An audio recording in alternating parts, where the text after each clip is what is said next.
Hey everyone, welcome to GSF civil services classes YouTube channel. मेरा नाम अंजलि है। आज की वीडियो में हम देखेंगे डीआई से रिलेटेड स्ट्रैटेजी। इससे पहले एक वीडियो गई थी जिसमें मैंने बताया था कि 72 आउट ऑफ 72 आप कैसे स्कोर कर सकते हो डीआई में।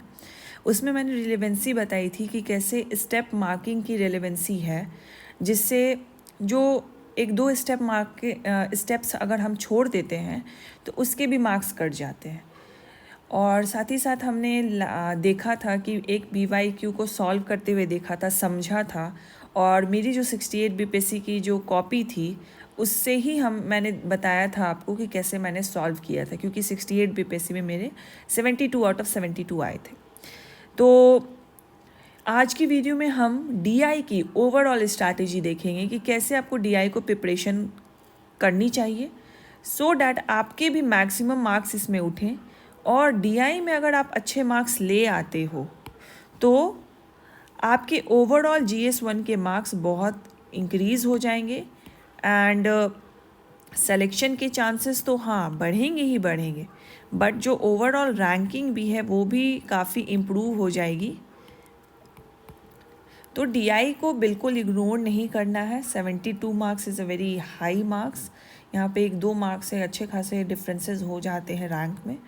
और जैसा कि 70 बीपीएससी में इतनी वैकेंसीज़ हैं तो फाइट इज़ वेरी टफ। तो इसी में हमें अपना बेस्ट देना है और किसी भी कीमत में कोई भी अपनी मिस्टेक्स को अधूरा नहीं छोड़ना है, उसे रिजॉल्व करके ही एग्ज़ाम हॉल में जाना है। तो चलिए हम डीआई 70 बीपीएससी मेंस के लिए देखते हैं।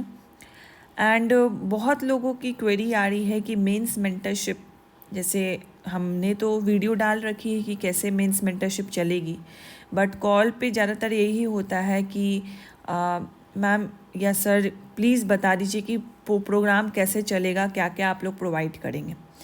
तो जो लोग जुड़ना चाहते हैं मेंस मेंटरशिप में, मैं तो रिकमेंड करूँगी कि वो वाली वीडियो डिस्क्रिप्शन में उसका लिंक डाल दूँगी, तो उस वीडियो को जाके देख लीजिए। बाकी एक ओवरव्यू मैं बता देती हूँ कि जो सिलेबस और PYQs है उसको हम लेके चलेंगे। हम एक टारगेटेड स्ट्रैटेजी के साथ चलेंगे। रैंडमली कुछ नहीं है कि आज ये टॉपिक कर लिया, कल वो कर लिया, परसों दूसरा कर लिया और हमें पता ही नहीं लग रहा कि हमारा सिलेबस कंप्लीट हो रहा है या नहीं हो रहा है। तो हम क्या करेंगे कि PYQ प्लस सिलेबस का मिक्सचर लेके हमने एक टॉपिक लिस्ट बना ली है। वो टॉपिक लिस्ट से ही हम आपको टारगेट डिवाइड करके, सेग्रीगेट करके आपको टारगेट देंगे। टारगेट ये 4 दिन का होगा। 4 दिन में हम आपको जो भी टारगेट दे रहे हैं उसका आपको नोट्स प्रोवाइड करेंगे। एंड साथ 4 दिन के बाद जो आपका होगा वो आपकी एक टेस्ट होगी और वो टेस्ट आपकी सेक्शनल होगी। ऐसे सारे टेस्ट को मिला के 17 टेस्ट होंगे, जिसमें फुल लेंथ टेस्ट भी इंक्लूडेड है, plus Hindi qualifying and optional की भी गाइडेंस आपको मिलेगी। और जो ये टेस्ट होगी इसकी मॉडल आंसर तो आपको मिलेगी ही मिलेगी, प्लस मॉडल आंसर की अप्रोच भी हम डिस्कस करेंगे। एंड लाइव डाउट सेशन होता है जो मैं पर्सनली खुद हैंडल करती हूँ। आपके डाउट्स एंड सर हैंडल करते हैं पर्सनली, हम लोग खुद ही इसको देखते हैं। तो ये ओवरऑल प्लान है। अप्रैल 2025 में टारगेटेड है कि मेंस होगा, तो हमारे पास 2.5 से 3 महीना है। और ये बैच 20 तारीख से स्टार्ट होने वाली है, 20 जनवरी से। तो 2.5 से 3 महीने में हमें अपने मेंस को कंप्लीट करना है। ऑब्वियसली ये इजी नहीं होगा, ये टफ़ होगा। क्यों टफ़ होगा? जहाँ हम 1 साल लेके चलते हैं सिविल सर्विसेज एग्ज़ाम बीपीएससी के लिए, वहाँ सिर्फ हमारे पास 3 महीना है, वो भी मेंस करना है।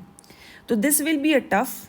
आपको बर्डन महसूस होगा, बट उस बर्डन को आपको करते जाना है। उस बर्डन को हमने रिड्यूस कर दिया है आपको नोट्स देकर। तो बने बनाए नोट्स मिल रहे हैं, उसे पढ़कर एक शॉर्ट पेज नोट्स बनाना है आपको। और हमारे नोट्स को फिर नहीं देखना, आपने जो शॉर्ट पेज नोट्स बना लिया है उसी को बार बार रेफर करना है, रिवीजन करना है। और मेंस आंसर राइटिंग टेस्ट हमारी इधर ज़रूर देनी है, क्योंकि 4 दिन पर हैं। आपकी इतनी अच्छी बिल्ड हो जाएगी आंसर राइटिंग कैपेबिलिटी कि मेंस के रियल एग्ज़ाम में आपको प्रेशर के साथ भी वो चीज़ फील नहीं होगा, आपके हाथ चलेंगे। तो ये इस लेवल की हमें प्रैक्टिस कर लेनी है। तो जितने रेलिवेंट टॉपिक हैं GS1 के हिस्ट्री, करंट अफेयर्स, एसे, GS2 के current affairs, polity, science tech, GOE को, सारे रेलिवेंट टॉपिक को हम टच करेंगे। और इसके साथ साथ जो GS1 का DI है वो भी देखेंगे, और एसे जो है GS1 के साथ और GS2 के साथ ही चलेगा, सो दैट एसे भी आपका साइमल्टेनियसली कंप्लीट होता जाए।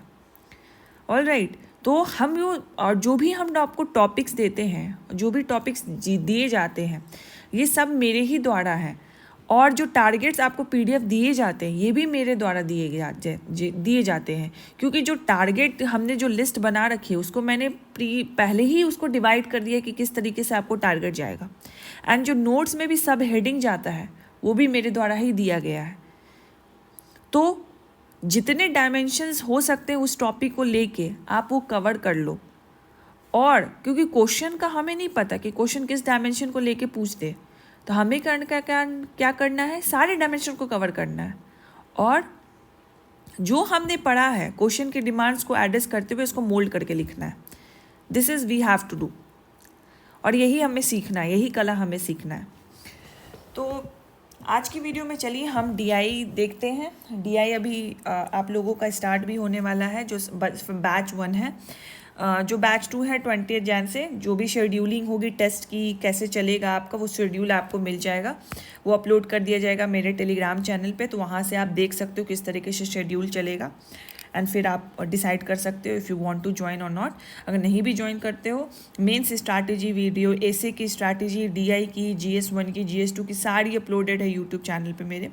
तो खुद बस डिसिप्लिन होना चाहिए और डेडिकेशन होना चाहिए और एक मैनिफेस्टेशन होना चाहिए कि मुझे इस अपना 2025 एक मेमोरेबल ईयर बना के छोड़ना है। तो ये बस एक मैनिफेस्टेशन होना चाहिए जिसके लिए आपको डेडिकेशन और डिसिप्लिन की ज़रूरत होगी। फिर आपको किसी की गाइडेंस की ज़रूरत नहीं है, मेंटरशिप की ज़रूरत नहीं है, आप खुद ही कर सकते हो। बस जो गाइडेंस, अगर कोई सेलेक्टेड है आपको वो गाइड कर ले रहा है और आप बिल्कुल बिगनर हो, आपको उतना आइडिया नहीं है, तो ले लो वो गाइडेंस और आप खुद से ही करो, खुद से ही दम उसको सेल्फ डिसिप्लिन के साथ उसको फॉलो करो। तो अगेन मैं यही बोलूँगी कि मेंटरशिप ले लो, गाइडेंस ले लो, कोचिंग ले लो, जो लेना है ले लो, बट खुद से पढ़ाई नहीं करोगे नहीं सिलेक्शन होगा, बिल्कुल ही नहीं होगा। मैं ये नहीं क्लेम कर रही, सर ये नहीं क्लेम करे मेंटरशिप में आ जाओगे तो सिलेक्शन होगा, नहीं होने वाला। मेंटरशिप में आओगे, जैसा हम बता रहे हैं, अपने ऊपर वर्क करोगे तभी होगा, मेहनत करोगे तभी होगा, वरना नहीं होगा। चलिए DI हम देखते हैं। DI 70th BPSC मेंस जो मेन टॉपिक है DI के, अगर आपने PYQs देखा होगा तो यू नो कि जो DI के टॉपिक हैं बहुत ही लिमिटेड हैं, और जो पैटर्न है DI में क्वेश्चंस पूछने का ऑलमोस्ट रिपीटेटिव है, ऑलमोस्ट क्या रिपीटेटिव ही है वो। तो उससे मैंने कुछ टॉपिक्स को जॉट डाउन कर लिया जिससे बार बार BPSC क्वेश्चन पूछता है, और जो DI का बेसिकली पैटर्न है, बार बार तो क्या ही बोलूँ, DI का वो पैटर्न ही है। तो DI क्या होता है, तो DI होता है डेटा इंटरप्रिटेशन। मतलब आपको डेटा दिया गया है, रॉ फॉर्म में दिया गया है, उससे आपको जो क्वेश्चन डिमांड कर रहा है उससे कैलकुलेट करके उस क्वेश्चन के डिमांड्स को, डेटा को इंटरप्रेट करके क्वेश्चन के डिमांड को हमें एड्रेस करना है। और डेटा इंटरप्रिटेशन लाने का क्या मतलब ज़रूरत है सिविल सर्विसेज एग्जामिनेशन में। डेटा इंटरप्रिटेशन लाने का जो कैलकुलेशन है एज एन ऑफिसर आप नहीं करोगे, but given the data you have to analyse कि कैसा चल रहा है। जो भी मान लीजिए किसी पॉलिसी से रिलेटेड डेटा आपको मिला है तो यू कैन एनालाइज कि क्या पॉजिटिव है, क्या निगेटिव है, कौन से जिला में कैसा रैंकिंग चल रहा है, क्या कार्य हो रहा है, क्या परसेंटेज रहा है, क्या रेशियो रहा है। So that's why data interpretation I think so इसी वजह से ऐड किया गया है। तो मेन टॉपिक हम DI के लिए अगर देखते हैं तो सबसे पहले आपको एक चीज़ देखना होगा, जब आप PYQs देखे होंगे तो ये PYQ की पूरी लिस्ट हमने डाल दी है मेरे टेलीग्राम चैनल पे। जो मेंटरशिप में जुड़े हैं उनको तो PDF मिल गई होगी। तो टेलीग्राम चैनल पे आप फाइल सेक्शन में जाओगे तो उसको आपको एक ही जगह 56 से 259 से 69 BPSC लास्ट 10 BPSC का हमने इसको एक जगह कंपाइल करके ही DI की PYQs डाल दिए, तो आप देख लो। तो एक जगह रहेगा तो आप ये पैटर्न देख लेना कि किस टाइप के वो क्वेश्चंस पूछते हैं। तो डेटा इंटरप्रिटेशन में जो डेटा वो देते हैं वो बेसिकली इन 5 फॉर्मेट में वो देते हैं। बार ग्राफ क्या होता है, बार के फॉर्म में देंगे, यहाँ पे एक स्केलिंग होगी, यहाँ पे एक स्केलिंग होगी, और ये बार ग्राफ होगा, ये बार ग्राफ हुआ। लाइन ग्राफ क्या हुआ, ये भी स्केलिंग यहाँ होगी और ये लाइन के फॉर्म में रहेगा। पाई चार्ट क्या हुआ, ये डिग्री के टर्म्स में रहेगी। फॉर एग्जांपल ये रेशियो कुछ हो गया, ये बिहार का हो गया, तो ये दिल्ली का हो गया, और ये मान लो 20 डिग्री 30 डिग्री इस फॉर्म में रहेगी, ये डेटा रहेगी। टेबल क्या होगी, ये टैबुलर फॉर्मेट में रहेगी। और मिक्स क्या होगी, ये दोनों को मिक्स करके दे दिया, या ये और ये को मिक्स करके दे दिया, दो टेबल दे दिया आपको। मिक्स करके मतलब एक से ज़्यादा आपको ग्राफ्स दे दिए, एक बार ग्राफ दे दिया, एक लाइन ग्राफ दे दिया, दोनों एक ही क्वेश्चन में, तो वो मिक्स टाइप का हो गया। अब कोई भी क्वेश्चन को बनाने से पहले, ये पहले वाली वीडियो में मैंने बताई थी, बार ग्राफ हो, लाइन ग्राफ हो, पाई चार्ट हो, मिक्स ग्राफ हो, ऑलवेज मेक श्योर कि आप जो डेटा हो उसको टेबुलर फॉर्मेट में कर लो। गलती होने और डेटा पिक करने की चांसेस, गलत डेटा पिक करने की चांसेस कम हो जाती है और सही डेटा पिक करने की चांसेस बढ़ जाती है। जब हम पिक्टोरियल फॉर्म में बार बार जाएंगे, टू एंड फ्रो करेंगे, क्वेश्चन नीचे क्वेश्चन है, जहाँ स्पेस है हमारा ब्लैंक वहाँ हमें बनाना है, ऊपर हमारा क्वेश्चन है, ऊपर जाएंगे, फिर ऐसे देखेंगे कि कौन सा डेटा बार ग्राफ का कितना है, नहीं है। इससे अच्छा है कि जहाँ हमारा स्पेस बना हुआ है, एक बार टू एंड फ्रो करके हम टेबुलर फॉर्मेट में डेटा सारे लिख लेंगे, बाकी फिर उसके बाद हम सिर्फ इस टेबल को यूज़ करेंगे अपने बाकी के क्वेश्चन को सॉल्व करने के लिए, क्योंकि हमने डेटा पहले ही लिख लिया है और हमें डेटा ही चाहिए सिर्फ। तो ये हो गया एक पहला इंपॉर्टेंट पॉइंट। अब हम चैप्टर्स देखते हैं।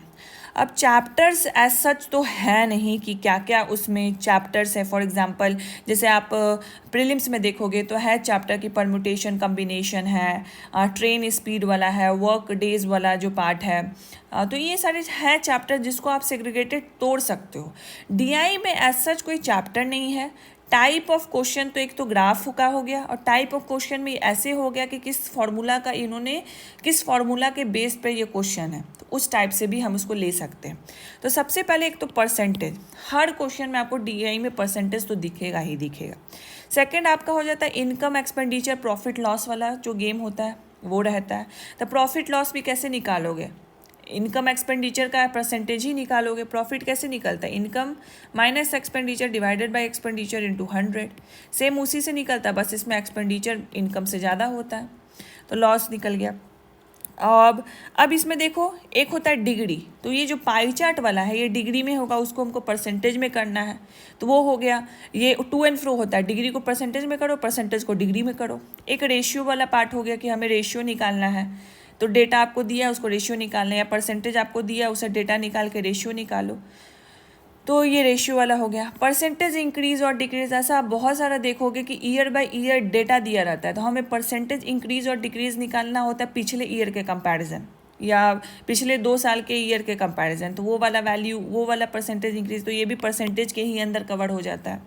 अगर हम किसी चीज़ का परसेंटेज निकालते हैं, मान लीजिए कि हमें मतलब ये एक बॉक्स है और ये बॉक्स में इतना ये एम्प्टी स्पेस है और ये फिल स्पेस है, ठीक है। अगर हमको इसका निकालना है कि कितना फिल है कितना एम्प्टी है, तो मान लीजिए x एम्प्टी है और ये वाला जो पार्ट है ये y है, ये फिल है। तो अगर हमको परसेंटेज निकालना है कि कितना एम्प्टी है, तो हम कैसे निकालेंगे, x divided by y into 100,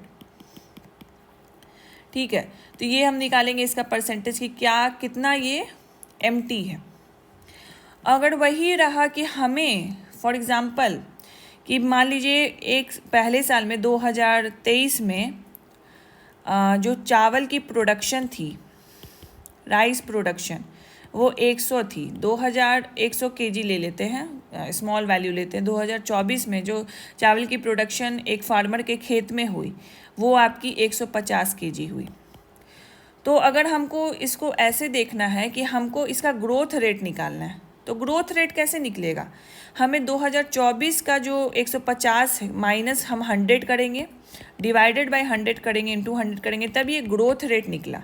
वही हमको बोलेगा कि 2024 का जो प्रोडक्शन है वो 2023 का कितना परसेंटेज है, तब हम 150 डिवाइडेड बाय 100 कर देंगे तो ये हमारा वो निकल जाएगा। ग्रोथ ऐसे निकलेगा, हमें माइनस करना पड़ेगा क्योंकि ग्रोथ कितना हुआ है, 50 kg का हुआ, ना कि 150 kg का। इसमें तो 100 kg उसने उगाया ही था ना, प्रोडक्शन तो हुआ ही था ना, 50 kg का ग्रोथ हुआ है। बट अगर हम बोलेंगे कि 2024 का जो प्रोडक्शन हुआ है वो कितना परसेंटेज हुआ है with respect to 2023, not growth, मतलब वो कितना इंक्रीज हुआ, इंक्रीज तो ग्रोथ हो गया, कितना वो 2023 के कंपैरिजन हुआ है, तो वो उसको हम निकालेंगे ऐसे। तो वर्डिंग का भी यहाँ बहुत सारा खेल है। वर्डिंग में भी बहुत कन्फ्यूज़न के कारण 1-2 पॉइंट ऊपर नीचे हो जाते हैं, जिसके वजह से आंसर गलत आ जाता है। तो ये विथ प्रैक्टिस के साथ आप वर्डिंग्स भी देख लोगे और समझ जाओगे कि मुझे इसको कैसे हैंडल करना है। कैलकुलेशन काफ़ी ईजी है, डिवाइड करना है, परसेंटेज निकालना है, रेशियो निकालना है, यही करना है, और बस वर्डिंग पे ध्यान देना है और प्रैक्टिस करना है। सेकेंड, फिर 4th नंबर पे आता है सिंपल और कंपाउंड इंटरेस्ट। तो इससे भी क्वेश्चन रहते हैं इंटरेस्ट पे, तो वो भी इंटरेस्ट भी तो आपको पता है कि वो भी परसेंटेज का ही गेम है, तो वैसे ही निकलता है। एवरेज और टोटल पे क्वेश्चन रहते हैं, एवरेज कितना है, टोटल कितना है, तो ऑब्वियसली यू नो कि सम निकाल के उसको डिवाइड कर दो, जितने नंबर ऑफ आइटम्स है तो उससे एवरेज निकल जाता है। सेक्स रेशियो, अगेन रेशियो वाला ही गेम है, तो सेक्स रेशियो पे भी एक क्वेश्चन है। तो इसमें कन्फ्यूज़न सेक्स रेशियो वाले में था कि जो हम पढ़ते हैं अकॉर्डिंग टू सेंसस कि जो 1000 फीमेल पे कितने मेल्स हैं वो हम पढ़ते हैं, और यहाँ पे जो वैल्यूज़ इन्होंने दी हुई थी वो इतनी कम दी हुई थी, तो वहाँ पे ऐसा क्लियरली लिखा नहीं था कि हमें 1000 को लेके चलना है कि 100 को लेके चलना है, लेकिन जो वैल्यूज़ दे रखी थी वो 20-30s में दे रखी थी, तो वो दिक्कत हो जाती है। तो कि इसको 100 लेके चले या 1000 लेके चलेगा, अगर 1000 लेके चलेंगे तो बहुत ही कम वैल्यू आएगी, जो कि कहीं से भी पॉसिबिलिटी नहीं लगती कि 1000 मेल पे, हाँ 1000 फीमेल पे 2-3 मेल है, तो ये तो पॉसिबिलिटी कहीं दिखती ही नहीं है। तो ये थोड़ा बहुत कन्फ्यूज़न हो गया था, एक अपवाद वाला शायद एक्सेप्शनल क्वेश्चन था वो, जो कि बहुत पहले पूछा गया था, तो आप जब PYQ सॉल्व करोगे तो इसको देख ही लोगे। अब हम आते हैं कि टिप्स, हम PYQs को प्रैक्टिस कहाँ करें। तो कोई भी बुक के पीछे मत भागो, सिंपल है, BPSC के PYQs को पहले बनाओ, जब बना लोगे तब जाना AO के जो ऑडिटर के जो और अदर एग्ज़ाम जो BPSC लेती है उसके PYQs के। एक AO का एग्ज़ाम था जिसमें बहुत अच्छा क्वेश्चन पूछा था DI का, मतलब सारे इन्हीं फॉर्मूलाज पे थे, बट जो क्वेश्चन की जो वर्डिंग थी और बहुत सारा कैलकुलेशन था उसमें, तो उससे काफ़ी अच्छा आप प्रैक्टिस कर पाओगे डिफरेंट टाइप ऑफ क्वेश्चन के। तो उससे तो आपका आराम से प्रैक्टिस हो जाएगा। लास्ट 10-12 एग्ज़ाम्स के आप प्रैक्टिस कर लो, that will be enough to practice the questions. अब सोर्स, अब बहुत कोई ऐसे बच्चे हैं जिनका कैंडिडेट्स हैं जिनका मैथ उतना स्ट्रांग नहीं है, तो उनके लिए आई वुड रिकमेंड कि जो मैंने आपको ये बताया है, percentage, income, expenditure, profit, degree, simple, average, simple है, कंपाउंड, एवरेज, टोटल, इस पे आप या तो RS अग्रवाल की एक बुक आती है 10th क्लास की, तो उससे आप ये कर सकते हो। अगर वो नहीं आप रेफ़र करना चाहते तो एडुटेरिया की मैथ की बुक आती है, वो रेफ़र कर लो, उसमें फॉर्मूला एक जगह दिया हुआ है।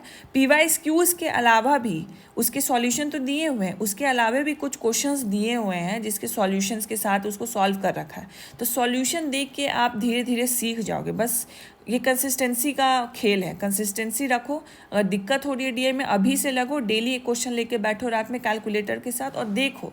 अगर नहीं समझ पा रहे हो कि कैसे बनेगा तो देखो कि कैसे बनेगा और उसको बनाओ। तो ये हो गया सोर्स। सेलेक्ट कैसे करना है क्वेश्चन को, सबसे पहला रूल है कि सेलेक्ट करने का डेटा क्लियरली विजिबल होना चाहिए। बहुत सारा लाइन ग्राफ में यहाँ का जो स्केलिंग देता है ना वो इतना रैंडम देता है और ये नहीं पता चल पाता है।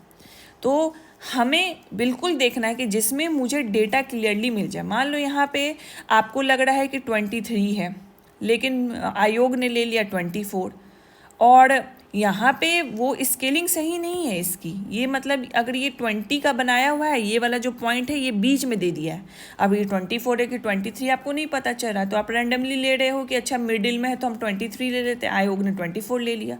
पूरा क्वेश्चन ही गलत कर देंगे कहीं वो आपका, कि आंसर ही नहीं मैच हुआ है। और ये तो स्टेप्स भी में चला गया ना, क्योंकि आपने 24 को यूज़ करते हुए स्टेप्स को बनाया है और फाइनली आंसर पे आया, तो आपका तो पूरा क्वेश्चन ही चला गया। तो सबसे मेजर पॉइंट है कि डेटा जिसमें क्लियरली विजिबल हो, जिसमें आप क्लियरली देख रहे हो कि ये किस जो ग्राफ है वो किस डेटा को पॉइंट आउट कर रहा है, फिर वो पिक करना है।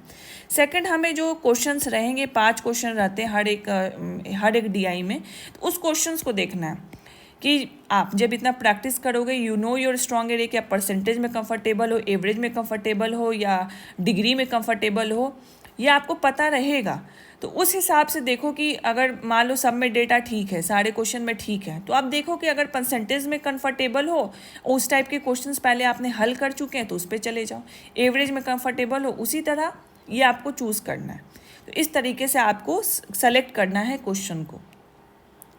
मार्किंग सिस्टम, अगेन मैंने पिछली वीडियो में बात की थी, तो मैं अपना थोड़ा सा अपना बैकग्राउंड बता देती हूँ कि 67 बीपीएससी में मेरी एपीयू में सिलेक्शन हुई थी और इसमें मेरे सारे आंसर सही थे। स्टेप्स मार्किंग इसमें मेरी कटी थी, अराउंड 7 से 8 मार्क्स कटी थी मेरी। तो मेरे जो मार्क्स आए थे वो आए थे 64-65 मार्क्स आए थे 72 में। मेरे आंसर सही होने के बावजूद मेरे 7 से 8 मार्क्स कट गए थे। क्यों? स्टेप्स मार्किंग कट गई थी। जब मैंने 68 दिया तो इस कमी को मैंने दूर किया, मेरे 72 आउट ऑफ 72 मार्क्स हैं। एंड जब मैंने 69 भी दिया तो इसकी इवैल्यूएटेड कॉपी तो बीपीएससी ने रिलीज़ नहीं की है, बट जो मैंने आंसर्स मिलाए थे अपने वो सारे सही हैं। एंड जो 68 में मैंने अप्रोच फॉलो किया था वही मैंने 69 में किया और इसमें one of the highest marks मुझे आए 188 मार्क्स इन जीएस पेपर 1। तो मुझे लगता है कि इसमें मुझे 72 मार्क्स तो आए ही होंगे। तो आप देख रहे हो कि स्टेप्स मार्किंग देते हैं ये, और ये पहले ना बहुत वैरी करता था। अब मुझे पता नहीं कि क्या स्टैंडर्ड आयोग ने सेट किया है, बट पहले करता था कि कोई लोग इस पे स्टेप्स पे मार्किंग देते हैं, कोई लोग नहीं देते हैं, आंसर को ही देख के देते हैं। बट एक बेसिक अप्रोच, अगर मैं एग्जामिनर हूँ और मैं आपकी क्वेश्चन चेक कर रही हूँ तो डीआई का क्वेश्चन सबसे पहले तो मेरी नज़र आपके आंसर पर ही जाएगी, जो कि मेरे पास मेरा होगा ही, मुझे तो मिला ही होगा सॉल्यूशन। तो पहले मैं आंसर मैच करूंगी कि अच्छा आपका आंसर सही है, ठीक है, तब मैं फिर आपके स्टेप्स पे जाऊंगी। आपने सारे स्टेप्स फॉलो किए हैं, तो जो अगर 5 मार्क्स का क्वेश्चन है तो मैंने 5 मार्क्स आपको दे दिया। अब ये एक होता है कि मान लीजिए आपका आंसर ही गलत है, ठीक है, एक एग्जामिनर वो है कि आपका आंसर गलत है तो यहीं पे उसका आपने 2 मार्क्स तो आपके चले गए। अब वो 3 मार्क्स के बेसिस पे आपका मार्किंग करेगा। तो अगर आपके स्टेप सारे सही हैं, बस लास्ट स्टेप पे आपने गलती करके 3 दिए, तो आपको ये दे देगा 2.5 मार्क्स। एक एग्जामिनर होता है कि आंसर तो गलत है तो यहीं पे 0 बैठा देगा, राइट। तो अभी तक जितना मैंने कॉपीज़ देखी है, मेरे साथ जो भी सेलेक्टेड हैं, तो उनकी कॉपीज़ देख के मुझे लगा है कि स्टेप मार्किंग तो होती है, और मेरे साथ तो हुई है स्टेप मार्किंग। तो आई वुड से कि स्टेप मार्किंग होती है, तो स्टेप्स के मार्क्स मिलते हैं, इसीलिए हमें अच्छे से फॉलो करना चाहिए स्टेप्स को। अब हम प्रैक्टिस पे आते हैं। प्रैक्टिस मैंने बताया डेली एक क्वेश्चन बनाओ। जो लोग लगता है कि मैथ में काफ़ी कॉन्फिडेंट है तो 3 दिन पे एक क्वेश्चन बना लो, हफ्ते में 2-3 दिन तो बना ही लो एक क्वेश्चन बनाने में कितना टाइम लगेगा? मैथ स्ट्रांग है तो 15 से 20 मिनट लगेगा, ज़्यादा नहीं लगने वाला। एंड जिनका मैथ वीक है उनको तो एक क्वेश्चन डेली ही बनाना है। सारा अपना स्टडी कंप्लीट करने के बाद जो भी टारगेट आपने ले रखा है पर डे के हिसाब से, उसके बाद एक क्वेश्चन सेग्रीगेट करो। सेग्रीगेट भी क्या करना है, जो हमने PDF दिया है आपको ना PYS की, उसका उसी को खोलो, एक एक क्वेश्चन डेली बनाओ और टिक मारते जाओ कि ये क्वेश्चन मैंने कर लिया, सिंपल। तो वो डेली करो। कैलकुलेटर, एक बच्चे का कमेंट था नॉर्मल है कि साइंटिफिक, उसी वीडियो में मैंने बताया था कि नॉर्मल कैलकुलेटर यूज़ करना है, साइंटिफिक नहीं करना है। साइंटिफिक आपको ले जाने ही नहीं देंगे, वो नॉर्मल कैलकुलेटर लेके जाना है। और जब भी प्रैक्टिस करो, no phone, no laptop, no pad वगैरह का कैलकुलेटर खोल के, जो ऑर्डिनरी कैलकुलेटर होता है दवा के दुकान में जो शॉपकीपर्स यूज़ करते हैं, उस कैलकुलेटर को लेके बैठो। केशियो का कैलकुलेटर आता है, नॉर्मल कैलकुलेटर, उस कैलकुलेटर को लेके बैठो। जब क्वेश्चन सॉल्व करो तो वहीं पे कैलकुलेटर में ही क्वेश्चन सॉल्व करके और फिर क्वेश्चन सॉल्व किया करो। ये नहीं कि हम मोबाइल का कैलकुलेटर खोल लेंगे, वहाँ पे टाइप करेंगे और वहाँ से वैल्यू निकालेंगे और फिर DI सॉल्व करेंगे, वैसे नहीं करना। कैलकुलेटर लेके बैठो, वो हाथ बैठना ज़रूरी होता है तब, ताकि जब आप रियल एग्ज़ाम देने जाओ तो आप कैलकुलेटर से बहुत फेमिलियर हो जाओ, आपको कुछ नया नया फील ना हो, ठीक है। तो this is all for the DI strategy, क्या आपको करनी चाहिए DI के लिए। आई होप बहुत सारे डाउट आपके क्लियर हुए होंगे, और भी कुछ डाउट होंगे तो आप कमेंट में डाल देना, we will address this in next video. And hopefully अब मैंने जो भी आपको टिप्स बताई है आप इसको इम्प्लीमेंट करोगे, क्योंकि DI can be a game changer for your selection. To be honest, GS1 के पेपर में 72 मार्क्स DI आपको दिलवा सकता है, आसानी से दिलवा सकता है। यू लेफ्ट विथ लाइक, अगर आप 180 टारगेट कर रहे हो तो सोच लो आपके 108 मार्क्स GS1 में तो आराम से ही आ जाएंगे। हिस्ट्री इज़ वेरी स्टैटिक, जिस तरीके का हिस्ट्री पूछता है। करंट अफेयर्स थोड़ा सा डायनेमिक है, which can be handle very easily. तो आराम से आपके 180 मार्क्स इस GS1 में आ जाएंगे, एंड ओवरऑल मार्किंग आपकी बढ़ जाएगी, एंड रैंक बढ़ जाएगी, सिलेक्शन के चांसेस बढ़ जाएंगे। तो DI को तो स्किप नहीं करना है। एंड लास्टली, जिन लोगों को भी मेंस मेंटरशिप ज्वाइन करना है, you know the drill, sir के नंबर पे कांटेक्ट कीजिए। उसमें हम DI आपको डेली बेसिस पे देंगे, और डेली बेसिस पे आपको सॉल्व करना है। कुछ ट्रिक एंड टिप्स मैं वहाँ पे भी बताऊंगी आपको, सो दैट आपको वो बेनिफिट हो और रियल एग्ज़ाम में आप और फास्टर तरीके से DI को बना सके। क्योंकि GS1 का जो पेपर है वो भी 3 घंटा का ही है। अगर आप 2 क्वेश्चन 40 मिनट में बना देते हो, 40-45 मिनट में, 2 घंटा 15 मिनट है आपके हिस्ट्री और करंट अफेयर्स के लिए। तो ये बहुत ही अच्छे से शांत होके बनाना है, और हिस्ट्री और करंट अफेयर्स के लिए इतना टाइम बच जाएगा, विच इज़ वेरी इनफ। दम आराम से अच्छा आंसर इस दोनों में लिख सकते हो, तो आराम से it is very easy to score like 180 marks in GS paper 1। और जैसे ही 180 मार्क्स आए, अगर आप GS पेपर 2 में थोड़ा कम भी ले आए हिस्ट्री में, तब भी आपकी सिलेक्शन की चांसेस बढ़ जाती है, एंड रैंकिंग भी आपकी काफ़ी इम्प्रूव हो जाएगी। So hopefully you have like this video, and जो भी सजेशन होंगे, जो भी और डाउट होंगे, you can comment in the comment box, फिर हम लोग उसको नेक्स्ट वीडियो में एड्रेस कर लेंगे। Thank you so much for watching.